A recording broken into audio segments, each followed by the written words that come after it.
Shalom. Tajuk renungan kita, Petrus berhenti menyebut orang najis atau tidak tahir. Ayat kita dipetik dari Kisah Para Rasul 10 ayat 28. Ia berbunyi, dia berkata kepada mereka, kamu tahu betapa kerasnya larangan bagi orang Yahudi untuk bergaul dengan orang-orang yang bukan Yahudi atau masuk ke rumah mereka. Tetapi Allah telah menunjukkan kepadaku bahwa aku tidak boleh menyebut orang najis atau tidak tahir.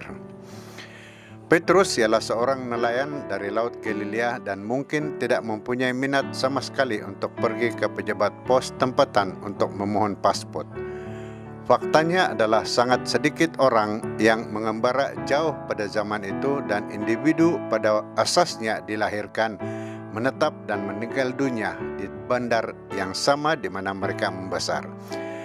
Jadi tidak diragukan bahwa Petrus benar-benar berada di luar zon selesanya apabila dia dan Yohanes disuruh pergi ke Samaria untuk membuat tindakan susulan ke atas peminat Injil yang telah wujud di sana. Suatu hari sebelum makan tengah hari, Petrus naik ke atas bumbung rumah untuk berdoa dan menerima satu penglihatan yang sangat menggelisahkan yang meminta dia memakan daging-daging haram dan menjijikkan. Penglihatan itu diulang dan sekali lagi Rasul yang berasa ngeri itu benar-benar tidak tahu apa yang harus dipikirkan.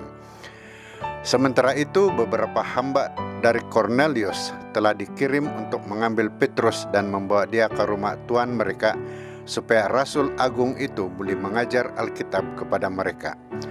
Keesokan harinya Petrus membawa beberapa lagi anggota gereja karena dia cukup tahu untuk melawat orang-orang bukan Yahudi di rumah mereka adalah bertentangan dengan polisi dan dia pasti akan dikritik serta dipanggil untuk memberi laporan tentang mengapa dia berada di rumah orang bukan Yahudi yang najis.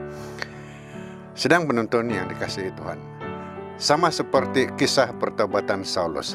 Apabila malaikat datang kepada Cornelius, tidak ada penentangan di pihaknya untuk memanggil Petrus datang ke rumahnya. Sebaliknya, Petrus jelas sekali terpaksa mengheret kakinya dalam setiap langkah di sepanjang jalan.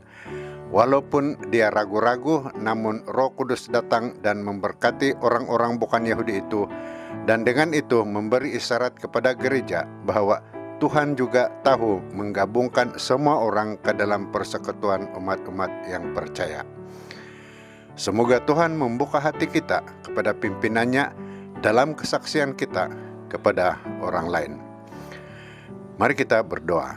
Bapa di sorga, biarlah kami sentiasa ditemani Roh Kudus Tuhan, agar sentiasa dalam keadaan yang terbuka untuk bersaksi kepada sesiapapun yang merindukan kebenaran Tuhan.